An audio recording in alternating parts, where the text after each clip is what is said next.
পর ফিরে এলাম ডেডলাইন ঢাকায়।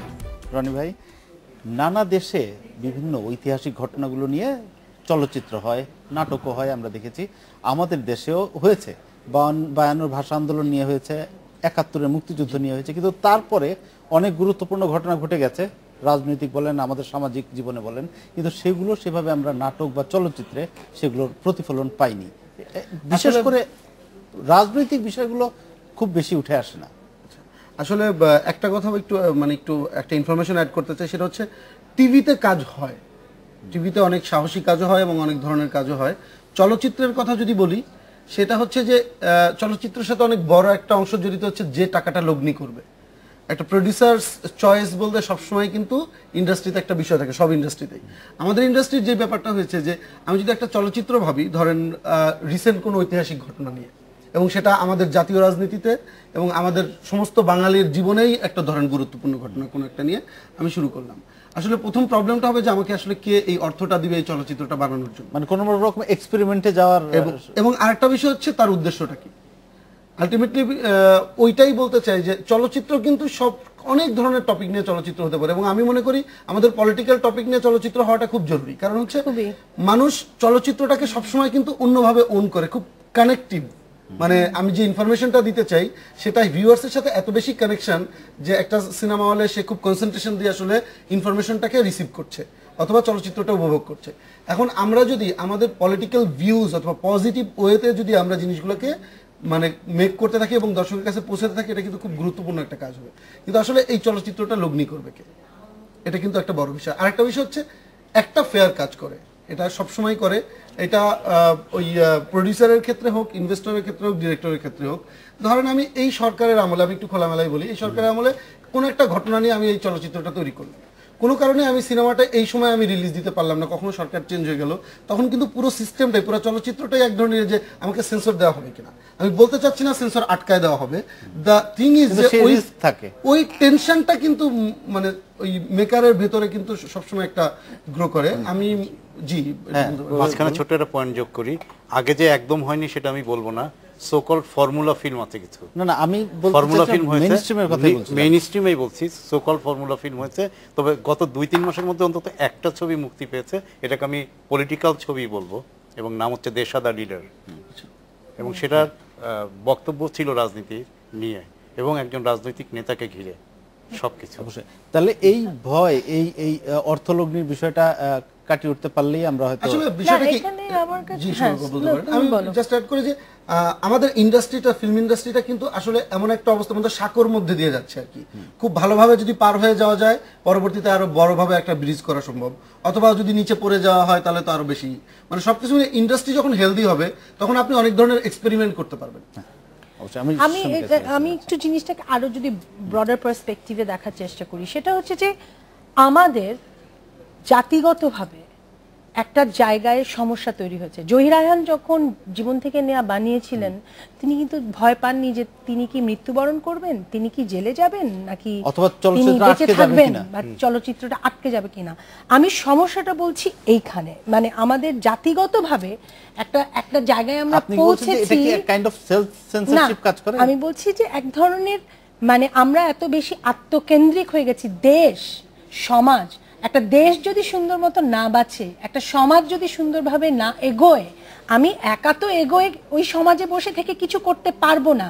এবং যে কারণেই আমি বলি যে একটা সেকশন আছে, সেটা ফিল্ম হোক, যেমন রনি বলছে যে নাটক, অনেক ভালো ভালো নাটক হচ্ছে, ফিল্মের কথা কবির ভাই বললেন হচ্ছে, কিন্তু আরো বেশি ব্যাপকভাবে সত্য কথা বলার মতো সাহসী ডিরেক্টর, প্রডিউসার, রাইটার এবং একই সাথে রাজনৈতিকভাবে যারা মানে দেখার চেষ্টা করছে, মানে ধরেন আমি একজন ডিরেক্টর বা একজন রাইটার তৈরি করে ভাবছে যে এটা কি আমি লেবেলড হয়ে যাব এই ছবিটা বানালে, বা এই ছবিটা হলে কি আমার ছবিটা কোনো রাজনৈতিক প্রো আওয়ামী লীগ বা একদম খোলাখুলিভাবে প্রো।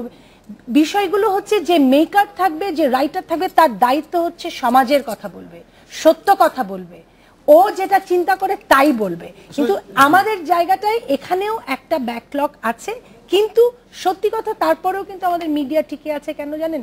কিছু ভালো মানুষ, কিছু সাহসী ছেলেপেলেরা কাজ করছে বলে।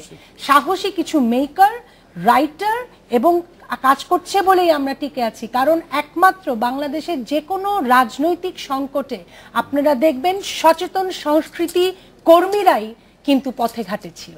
আমি একটু অ্যাড করতে চাই জাস্ট একটা মিনিটের মধ্যে, সেটা হচ্ছে যে সুমিপা যেটা বললেন যে অবশ্যই ওই সৎ সাহসটা আমার কি হবে ওই ফিয়ারটার চিন্তা না করে খুব সচেতনভাবে আগায় যাওয়া উচিত।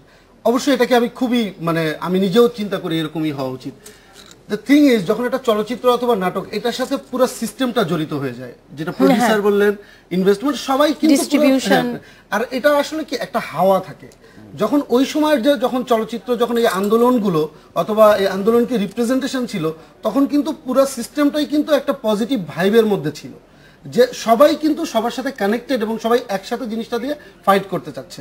আমি একা যদি ফাইট করতে যাই আমার আসলে একটা ক্যামেরা লাগবে, তো ওই ক্যামেরা যে প্রোভাইড করবে তাকেও ফাইটটা দিতে হবে। আচ্ছা, আমি একটু কবির ভাইয়ের কাছে যাই। কবির ভাই একটা প্রসঙ্গে তুলেছিলেন রাজনৈতিক ভালোবাসার কথা। শমিকা স্যার যেটা বলেছে সেটাই আমি বলেছিলাম, কোনো না কোনো ফর্মে এটা সুনীল গাঙ্গুলির কবিতা আছে, ভালোবাসার পাশে একটা অসুখ শুয়ে থাকে। তা আমার যে রাজনৈতিক ভালোবাসা তার অসুখ হয়েছে, এখন কিছু ফর্মও চেঞ্জ হয়েছে ভালোবাসার মতো, সেই ফর্মগুলো বলি আগে। এই অসুখের ডাক্তার কে? আচ্ছা, সেটা আমি একদম শেষে বলতে চাই। আচ্ছা, কিন্তু আগে মিছিলে ঢিল ছোড়া ছিল একটা কমন ফেনোমিনা, এবং পেপারে আমরা পড়তাম মৃদু লাঠিচার্জ করেছে পুলিশ। এই মৃদু লাঠিচার্জ আমরা ভুলে গিয়েছি, এখন গুলি। আচ্ছা, আমরা নতুন কিছু কালচার দেখেছি, হতে পারে সেটা গুম, হতে পারে সেটা খুন, একই সাথে দেখছি তালা, এটি একটি রাজনৈতিক চরিত্রের রূপ পেয়েছে। একই সাথে দেখছি মাটি ভর্তি ট্রাক অথবা ইট ভর্তি ট্রাক, আমরা জ্বলন্ত বাসও দেখছি। আচ্ছা, এইটা বলি, এটা হচ্ছে এক ফরম্যাট। তারাও বলছেন, বলার চেষ্টা করছেন, তারা বাংলাদেশকে ভালোবাসেন এবং বাংলাদেশটা এভাবেই টিকে থাকবে। বিপরীতে আসি, আমরা কখনো মানুষ পুড়ে যে আমার পাঞ্জাবির মতো রং ধারণ করবে এটা আমরা কখনো দেখিনি, এবার দেখেছি। কিন্তু তারাও কিন্তু এই সহিংসতার মাধ্যমে বলতে চান তারাও দেশকে ভালোবাসেন, কিন্তু কোন ভালোবাসা আসলে দেশের জন্য কাম্য? ওই প্রথমেই বলেছি ভালোবাসার পাশে একটা অসুখ শুয়ে থাকে, সেই অসুখে আমরা ভুগছি। আর অনেক রকম উদাহরণ দেয়া যাবে। আগে মুক্তিযুদ্ধ শব্দটা টেলিভিশনে কখনো বলা যেত না, করা যেত না, রাজাকার শব্দটা উচ্চারণ করা যেত না। সেই সময় আমরা দেখেছি হুমায়ুন আহমেদ পাখিকে দিয়ে বলেছেন যে তুই রাজাকার। তো তারপরেও মুক্তিযুদ্ধ নিয়ে ছবি অনেক হয়েছে। আবার কখনো না কখনো মুক্তিযুদ্ধের নামে এমন কাউকে গ্ল্যামারাইজ করা হয়েছে যেটা হয়তোবা আমাদের দেশে কাম্য ছিল না, এরকম ঘটনা ঘটেছে। তারপর আমি বলবো এই রাজনৈতিক অসুখ থেকে আমাদের পরিত্রাণ পাওয়াটা খুব বেশি জরুরি, এবং সেটা সংস্কৃতি পারে আসলে এটাকে অন্যরকম ভাবে মানুষের। শমিকা স্যারের কাছে আমি একটা প্রশ্ন নিয়ে আসি। এই যে ভালোবাসার কথা ছিল, রাজনৈতিক ভালোবাসা, এই যে ভালোবাসা দিবস আমরা আগামীকাল যেটা পালন হবে, কয়েক বছর ধরেই হচ্ছে, ভালোবাসা কি একটা দিবসের বিষয়, মানে একটা দিন? মানে আসলে এটা তো আসলে পাশ্চাত্য সংস্কৃতি থেকে এই বিষয়টা এসছে। ভ্যালেন্টাইন্স ডে, এটা তো আসলে আমরা অনেক বড় হওয়ার পরে আমরা ভ্যালেন্টাইন্স ডে শুনেছি। এটা পাশ্চাত্য সংস্কৃতি। ভালোবাসাটা আসলে একটা নির্দিষ্ট দিনের মধ্যে সীমাবদ্ধ নয়। এটা পুরো বিষয়টা যেহেতু একটা এক্সপ্লেনেশন আছে পাশ্চাত্যের, যেহেতু তারা তাদের বাবা মার প্রতি যেই ভালোবাসা সেটা প্রকাশ করবার জন্য mother's day, father's day, Valentine's day, আমার ভ্যালেন্টাইন।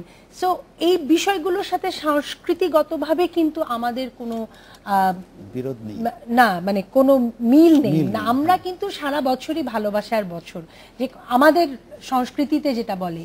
আমি যদি একটি মেয়ের কথাই বলি, একটি মেয়ে কি আলাদা করে তার স্বামীকে একদিন ভালোবাসবে? একটা মেয়ে, আমাদের দেশে যে কোনো নারী তার স্বামীর জন্য সারা জীবন তার ভালোবাসা, তার স্যাক্রিফাইস, তার সব কিছুই থাকবে।